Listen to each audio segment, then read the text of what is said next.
حج کے دنوں میں ان کے اوپر ٹوٹی لگا دی جاتی ہے. حجاج کرام یہاں سے پانی پینے کے لیے، وضو کے لیے پانی یہاں سے لیتے ہیں. یہ میدان عرفات ہے، یہ سارا دائیں بائیں یہ سارا میدان عرفات ہے. اسی میدان میں حجاج کرام حج کا خطبہ سماعت فرماتے ہیں. یہ ہمارے بائیں طرف دیکھیں، آپ کو ایک مسجد نظر آ رہی ہے. یہ 6 مینار والی یہ مسجد نمرہ ہے. مسجد نمرہ یہ بھی میدان عرفات میں ہے. اس کا آگے والا جو محراب والا حصہ ہے وہ میدان عرفات سے باہر ہے. یہ دیکھیں، یہ جو بورڈ لگا ہوا ہے، اس سے جو آگے والا حصہ ہے یہ میدان عرفات سے باہر ہے.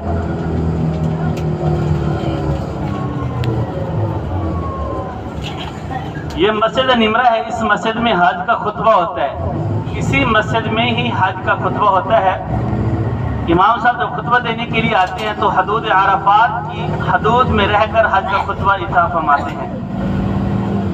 یہ جس پہاڑ کے بھی ہم نے زیارت کی تھی، یہ جبل رحمت پہاڑ تھا. اسی پہاڑ پر قرآن پاک کی آخری آیت اليوم اکملت لکم دینکم واتممت علیکم نعمتی ورضیت لکم الاسلام دینا، یہ والی آیت اسی پہاڑ پر نازل ہوئی تھی. جب یہ آیت کریمہ نازل ہوئی، نبی پاک صلی اللہ علیہ وسلم کے ساتھ خلفائے راشدین موجود تھے. حضرت ابوبکر صدیق کی آنکھوں سے آنسو جاری ہوئے. حضرت علی المرتضیٰ نے دیکھا، فرمایا ابوبکر کیا بات ہے؟ ہمارے نبی صلی اللہ علیہ وسلم ہمیں قرآن پاک سنا رہے ہیں اور آپ رو رہے ہیں، وجہ کیا ہے؟ حضرت ابوبکر صدیق نے فرمایا یا علی المرتضیٰ، ذرا آیت کے ترجمے پر غور کیجئے. آیت کا ترجمہ کیا کہتا ہے؟ فرمایا الیوم اکملت لکم دینکم، کہ آج کے دن تمہارے لیے تمہارے دین کو مکمل کر دیا. واتممت علیکم نعمتی، اور اللہ تعالیٰ فرماتا ہے کہ آج ہی کے دن میں نے تم پر اپنی تمام نعمتوں کو پورا کر دیا. پھر فرمایا ورضیت لکم الاسلام دینا، اور تمہارے لیے دین اسلام کو پسند کر لیا.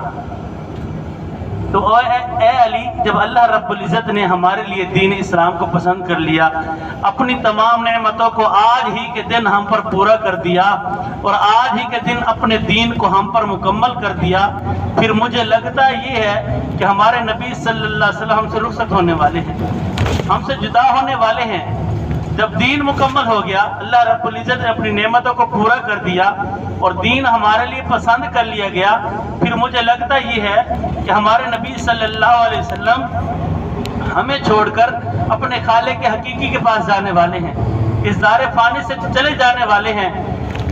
نبی پاک صلی اللہ علیہ وسلم نے حضرت ابوبکر صدیق کی یہ بات سنی تو آپ نے تصدیق فرمائی اور فرمایا کہ ابوبکر سچ کہہ رہا ہے کہ ہو سکتا ہے آنے والے حج کے سال میں تمہارے ساتھ یہاں پر موجود ہوں یا نہ ہوں. یہ بھی ہو سکتا ہے کہ میں تمہیں چھوڑ کر اپنے رب کے پاس چلا جاؤں، اپنے خالق کے حقیقی کے پاس چلا جاؤں، لیکن میں تمہیں کچھ وصیتیں، کچھ نصیحتیں کر کے جا رہا ہوں، ان پر عمل کرتے رہنا. نبی پاک صلی اللہ علیہ وسلم نے ارشاد فرمایا کہ کسی عربی کو عجمی پر کوئی فوقیت حاصل نہیں ہے اور کسی عجمی کو عربی پر کوئی فوقیت حاصل نہیں ہے. کالے کو گورے پر، گورے کو کالے پر کوئی فوقیت حاصل نہیں ہے. تمام کے تمام انسان جو ہے وہ برابر ہیں. پھر آپ نے فرمایا قرۃ عینی فی الصلاۃ، نماز میری آنکھوں کی ٹھنڈک ہے. الصلاۃ عماد الدین، نماز دین کا ستون ہے، نماز کو قائم کرتے رہنا. پھر آپ نے فرمایا، آپ صلی اللہ علیہ وسلم فرمایا کہ میں اپنے بعد 2 چیزیں چھوڑ کر جا رہا ہوں، ان دونوں چیزوں کو لازم اور ملزوم پکڑ لیجئے گا، دونوں میں سے کسی ایک کو چھوڑو گے تو تم گمراہ ہو جاؤ گے. صحابہ کرام نے عرض کی یا رسول اللہ 2 چیزیں کیا ہیں؟ آپ نے فرمایا کہ ایک قرآن پاک ہے اور دوسری میری اہل بیت ہے.